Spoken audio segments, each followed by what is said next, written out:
Hi, ladies and gentlemen, and welcome back. Jeff Berkowitz is joining us, and we're going to be talking about several things, some very contentious issues that are going around critical race theory. Let's take a look, because a lot of people hear critical race theory, they don't know what it is. This is a video, runs about a minute, put out by the Heritage Foundation that explains what critical race theory is.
So, Jeff, there you go. And it says Americans should be telling the truth about America. And a lot of people say, hey, critical race theory is all wrong. America is not based on race. It was never founded on slavery.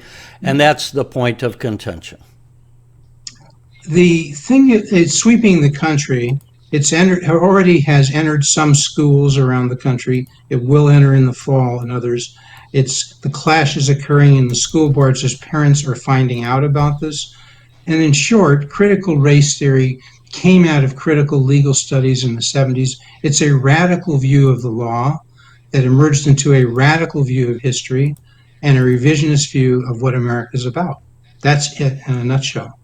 And your kids, if you're a parent out there, your kids are going to be hearing about this. And we're not quite sure because the teachers' unions, the main teachers' unions, the NEA, the National Education Association, the American Federation of Teachers, they then have under them their umbrellas for the Illinois Education Association, the Winnetka Education Association. There are more than 3 million members of teachers and principals. These are really powerful people. They control what your kids, if you're watching this and you have kids in the schools, or your neighbor's kids, what they're going to learn. And what they're going to learn, in short, is, this country is founded on slavery. The revolution didn't really occur in 1776. No, it occurred in 1619. And this revolution that occurred was all about maintaining slavery. It's all about, America's about being racist, not recognizing indigenous cultures, being, patriarchal. It's beyond crazy. It's another crazy concept that is now the worldview. It is the view of Governor Pritzker. He's adopted it. His Illinois State Board of Education has adopted it. It's the view of Joe Biden. His Department of Education has adopted it. So if I sound like a conspiracy nut, I'm not. This is the zeitgeist that we're hearing. And the teachers' unions deny they're teaching critical race theory. They say they're teaching the truth of history. Does anything that you saw in that Heritage Foundation video to start the show, talking about what's going on in terms of racism, do you think, as you look at this, that America is a systemically racist country? Do you think our founders... Well, here's the thing, to put it in context. Obviously, everyone understands that there was slavery. Slavery started under the English, before America had our Constitution, before America had our Declaration of Independence. And it was the Americans, and it was obviously white Americans who were the power structure, that got rid of slavery. It was the men fighting at Shiloh, at Gettysburg, at Vicksburg, and the rest that died to preserve the Union, and the Union's fight with the South was to end slavery. So people also point to obviously the the changes over the last 50 years, Jeff, you and I can remember the 1960s. We were, kids then. But we remember how things changed, and they've changed dramatically. And you look at the number of blacks, you look at Chicago, and you've told us many times in our conversations how the power structure in Chicago, I believe, Jeff, is almost entirely black, is it not? If America was a racist country, how would that happen? How would Barack Obama happen? How would all this leadership that we have of black Americans in the Congress and governorships and in the Senate, how does that happen? And that's the trouble that a lot of people have. Yeah. I know those are rhetorical questions, Terry, but I mean, really, in Chicago, we have a black mayor. We have a black superintendent of education. She's retiring, so I don't think we've replaced her yet. We have a black police chief. We have a black Cook County Board president. We have a black chief judge of our circuit courts of Cook County. We have a black caucus in the state legislature of 22 of the 73 Democrats, but it's dominant. J.B. Pritzker seems to be towing the line of whatever the black caucus says, whether it's the House. And what is the race of our lieutenant governor? And our lieutenant governor is black. And what's the race of our Speaker of the House? Right, is black. So, I mean, if we're a racist country, then we're doing a bad job at racism. And the main problem here is that we really don't want to teach our kids that from the get-go, when they're 5 years old, that America is systemically racist. We don't want to teach them that George Washington means nothing because he held slaves, or Thomas Jefferson did. And their principles, the things that we cherish and hold dear as the American experiment that became American exceptionalism, we don't want to teach this nonsense that Randy Weingarten, president of the NEA, says is the truth? Really? That's the truth? That we're systemically racist and Washington was nothing and Jefferson was nothing? That's the truth, Terry? The Civil War was nothing? Abraham Lincoln was nothing? Because that is what is going to be taught. And not only the Civil War, but as I said earlier, there were plenty of Caucasian white Americans of all backgrounds, Irish, Italian, etc., who in the 1960s helped pass in Congress the Voting Rights Act, the Civil Rights Act, who marched with Martin Luther King, who were active in changing, after 100 years from the Civil War, who were active in changing America to be more opportunistic for people of all races. We certainly are not saying there was never racism. We're not even saying that there aren't individuals within the country who are racist as individuals. Some of those racists are blacks. Some of those racists are Asians. Some of those racists are Caucasians. But as a system, we are not systemically racist. And then frankly, Jeff, you and I have talked before, one of the things the Republicans have argued for is that we ought to have school choice, that a lot of kids are stuck in failing schools. This week in the Wall Street Journal, Jason Riley, who is a African American, wrote a column, and he said here that we should recognize that a majority of 4th and 8th graders can't read or do math at grade level, according to the Department of Education. And Riley says, whenever someone asks me about critical race theory, that statistic comes to mind. And what's the priority? Teaching math and reading, or turning elementary schools into social justice boot camps?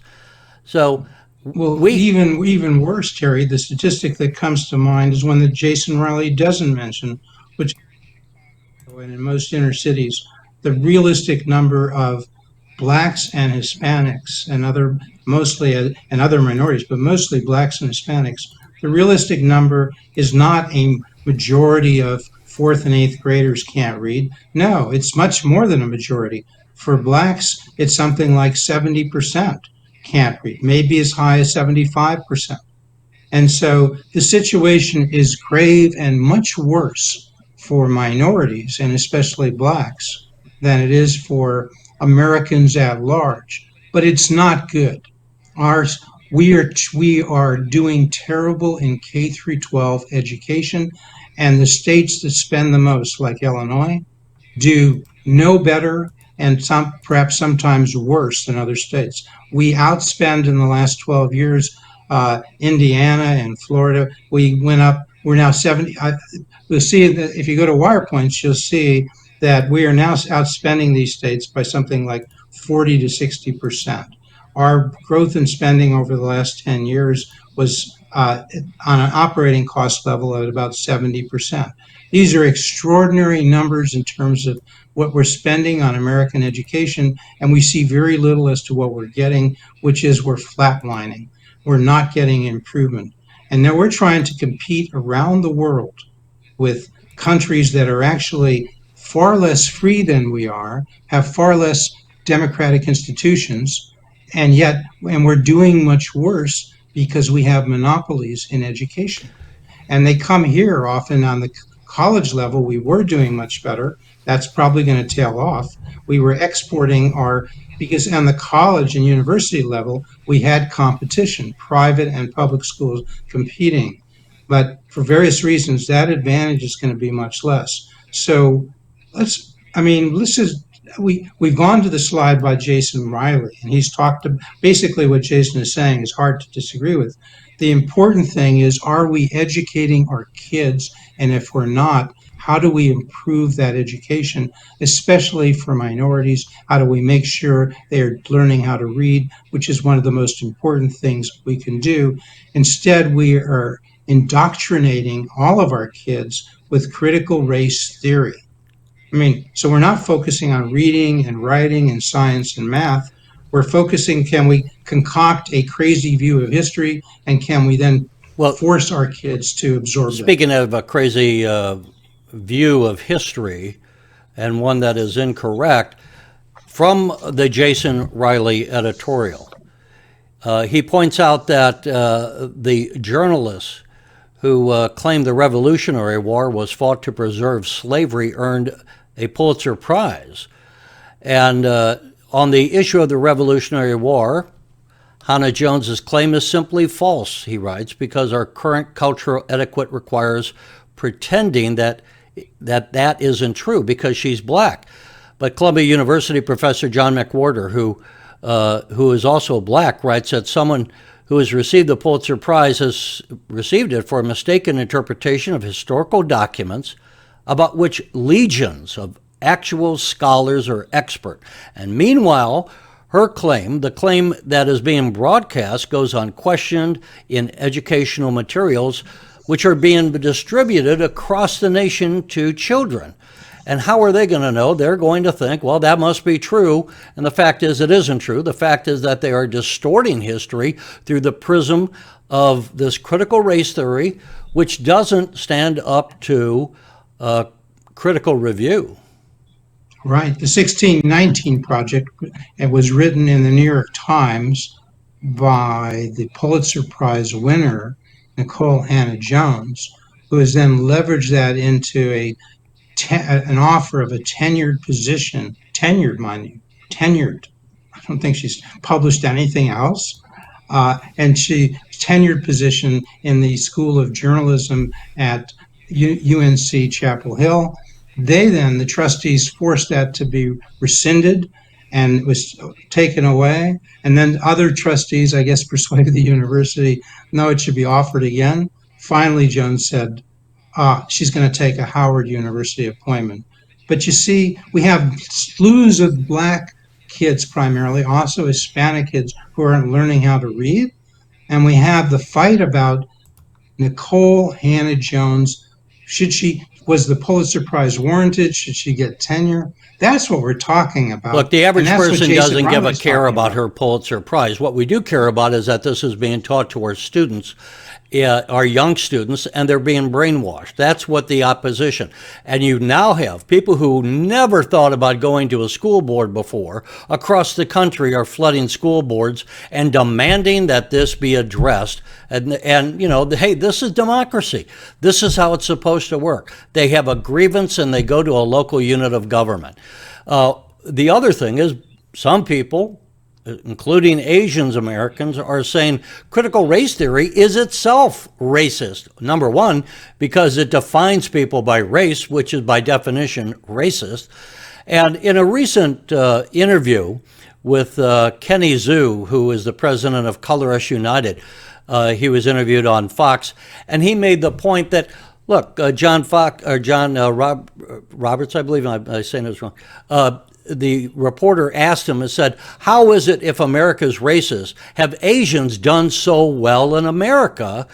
And Mr. Zhu said, the bottom line is this is a cultural thing in America, that Asians come from, by and large, two-parent families, that they have a high priority for education, that statistics show that Asian students do twice as many hours of homework a night as their counterparts, and that is what has led to their success. And he says, everything that is good about setting goals, about working hard towards that critical race theory undercuts. Let's take a clip. That's at stake with critical race theory, because critical race theory is anti-meritocratic. It believes that merit is racist. So if policies like Harvard's discrimination against Asian Americans are allowed, guess who loses out? Well, it's the hardworking Asian Americans that work so hard to get their spot. Okay. So there you go, Jeff. And one of my favorite stories, speaking of Asian Americans, and I don't remember how long ago this was. It might have been 20 years ago. The years go by faster than you realize. But the first woman to be the valedictorian at West Point was a young Vietnamese girl who 10 years before she was valedictorian was one of the boat people fleeing communism in Vietnam after South Vietnam fell to the communists. She literally came here only with the shirt on her back, and here 10 years later, she's a valedictorian at West Point. This is still a land of opportunity, and that is not just jargon. We see it all the time. You go to your hospital, are they just white doctors? No, they're from around the world. We look at our universities. They are people from around the world. We look at the color, the number of women in Congress, the number of blacks in Congress, the number of blacks in the Senate. At the local level, our leaders, our sheriffs. And, by the way, I don't have the statistics, but there are a growing number of black Americans who are joining the Republican Party for exactly things such as this, to say this is not what we signed up for. They're leaving the Democratic Party because of this radicalism that they see, especially being taught to their kids, and they're just not putting their foot down and saying, we're not going to go along with this anymore. And if people doubt this, what we're saying, I'll put up a slide that'll be perhaps convincing, is that this is not hypothetical. The NEA, the National Education Association, has 3 million members, one of the most powerful, I would call it, a political organization, because they donate substantial funds to politicians, primarily Democratic. And what did they pass in their annual meeting just a few weeks ago? I think we have a slide that shows this. Slide that the national education staff, the NEA staff were told to do what? Let's provide, and just look at this language. It's almost not even English, okay? This is from your National Education Association resolution passed, okay, the week of July 10th or so. Provide an already created, what does it mean? Provide an already created in-depth study that critiques what? Empire, white supremacy, anti-blackness, anti-indigeneity, racism, patriarchy, cis-hetero patriarchy. I don't even know what that means. Do you? Is that a word that's in the common parlor of English? It just kind of rolls off the tip of your tongue, doesn't it, Jeff? Well, capitalism, Terry, ableism. Terry, are you able? Yeah, well, we certainly want to critique capitalism because we know that doesn't work, right? We see socialism works everywhere it's been tried, Jeff. Socialism is how we lift everyone. I mean, look how well it's worked in Cuba. This is the heart of it. And other forms of power and oppression at the intersections of our society. This intersectionalist that some people in the radical movement now say it's the intersection of race and gender and class. This is what the world is to them. And this is dominant. This is dominant now in the NEA. And this will be this kind of stuff, this already created in-depth study. It'll be coming out from the so-called critical race theorists.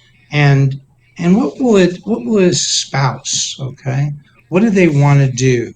The teachers unions, the American Federation of Teachers, the NEA, and again, this filters down to if you're in a suburb, you're a teachers union. If you're in Winnetka, there's the Illinois Education Association coming out of the NEA, and then below that, here's your teachers union, the Winnetka Education Association. If you're in Wilmette, it's the Wilmette Education Association. If you're in Chicago, it's the Chicago Teachers Union.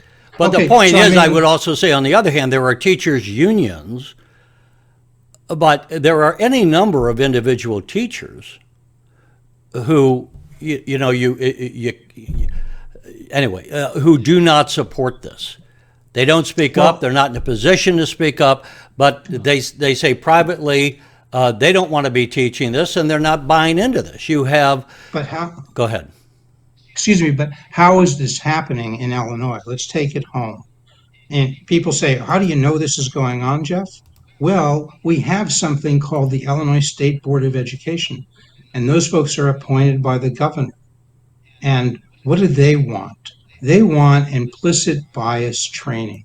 Our teachers are all suffering from implicit bias, mainly whites, and they need to learn about that. And they need a woke political ideology. But they won't call it that, Terry, because that would be then too easy for critics like you and me to say they're teaching critical race theory in our schools. So they will disguise this. They'll call it culturally responsive teaching and lending standards. Let me bring a slide up, Jeff, here, so you can have that. So, here the teachers' unions, American Federation of Teachers, and the NEA want implicit bias training and a woke political ideology. This is your writings. Is that correct, what we're reading here? It is, but it's very similar to what people, if they watch the Journal editorial report, the views that are being reported by the Wall Street Journal, the views that are being reported by Heritage. So is this your writing on here based upon your research? Is that what fair way to say right. it? I'm just saying, I'm not making this up. This is, Terry, we had the culturally responsive teaching and leading standards come out of the Illinois State Board of Education. And then it went through the legislative process and it was adopted. And they will be doing the things we're talking about here, but they just won't call it critical race theory. And I don't think anybody can dispute this. You'll see it in your schools. This will be one of the dominant issues, I predict, in the Republican primary for governor on June 28th of next year. And because I think the current candidates and some new candidates, if we get a chance to talk about that, will be discussing these issues. And more to the point, in November of 2022, J.B. Pritzker is going to have to defend this stuff. Because whether they're calling it critical race theory or not, it has been his appointed State Board of Education who's pushing this, who's engaging in this training, or at least who overseeing it. It is his certification process. This is I got it, and this is already. Look, we already have some Republicans who are opposing Governor Pritzker. They're running for the nomination. One of those is former State Senator Paul Schimpf, who I interviewed recently in Ottawa, and he brought up this whole aspect of progressivism by the Pritzker administration. This is not me characterizing. That's what the governor says. He wants to be the most progressive, Illinois, the most progressive state. And that is becoming an issue, as we hear from Paul Schimpf. Governor Pritzker has a very different vision than I do for Illinois. Governor Pritzker has said that he wants to make Illinois the most progressive state in the nation. That is an extreme position that the people of Illinois do not agree with. J.B. Pritzker has also shown that he's failed as a leader. Illinois has the ability to be the strongest state in the nation, but what is holding us back, it's not our people, it's our dysfunctional government and our lack of leadership out of J.B. Pritzker and the governor's mansion. So there the thing to know about this is that those standards that I talked about that are now called culturally responsive teaching and leading standards. What were they called initially by the legislature? Progressive. And that was too easy to spot. And Republicans had said, look, we're supposed to be having standards for certification that are politically neutral. Progressive is not politically neutral because it means very liberally democratic. And so the Democrats are wise and they changed it. And now they say, oh, this is not progressive. This is not critical race theory. This is responsive, culturally responsive teaching and leading standards. We're telling you how to lead. If you think culture is really important, as you did, and as Tom Sewell, one of the most prominent economists we've had in the last 100 years, along with Milton Friedman, Sewell's written books about the importance of culture. Tom Sewell is black, okay? People cannot deny these things and say, oh, these are racist In fact, thoughts. he started off as a Marxist, Tom Sowell. Right. He evolved in a very good format. In a good form. So I think this is a really good debate to have. I'm not against having this debate, but the problem is, Terry, Well, we don't want to have our own children in America propagandized. We can say, was there racism? Of course there was. We know the history. We should teach the history. You can have a fair debate about should we have statues up of Robert E. Lee. In fact, as we speak, Charleston, I believe it was, just took down this past week the statue of Robert E. Lee. On the other hand, for some goofy reason, they also took down statues of Lewis and Clark, who explored the Louisiana Purchase. Nobody was claiming that Lewis and Clark were racist. And so you get these movements of people, and you just ask yourself, what the heck are you people? What are your standards? What are your values? What is it you're going for? Come out and say what it is. If you want critical race theory, then that's what it is. You can't call an elephant a racehorse and make it a racehorse. It is what it is, no matter how you want to change the wording of what you're calling it. I think the American people are being awakened to this, and they might say, if you want to send your kid to a school that teaches this, that's fine. That's your right. Do that. But don't subject my kids to this. Don't have this taught in our schools when we as a school district have had no discussion on this, and it's just being done by the administration behind the scenes. Again, this is now we see in an interview I recently did, don't have a clip here, but with a woman, and she was from Chicago, and she is about organizing people to oppose not only the critical race theory in the schools, but the teaching of sex education, which was just passed in the state legislature of Illinois. We got about 1 minute left here, Jeff. I'll let you. So it comes down to, do you want your kids, whether you are white or black or something else, do you want your kids learning in school that whites are oppressors and blacks are the oppressed? Do you want your kids learning, if you're black, that you really can't do anything about this? This system of racism is so endemic and so pervasive in our institutions. Do you want them learning they can't do anything? You've watched school board meetings, Terry, and I've watched them where blacks stood up and said, no, I'm black and I don't want them being taught that. This is not a country in which they cannot do. This is a country in which they can do as well as they want if they work hard, if they pursue, if they have we got the about right 10 approach. seconds. So there you are. Let's bring on the debate. I think the Democrats are about to find that there's a new woke. Americans are waking up, and woke 2 is going to be far different than woke 1. And we're out of here. Thanks for watching, ladies and gentlemen. Until next time.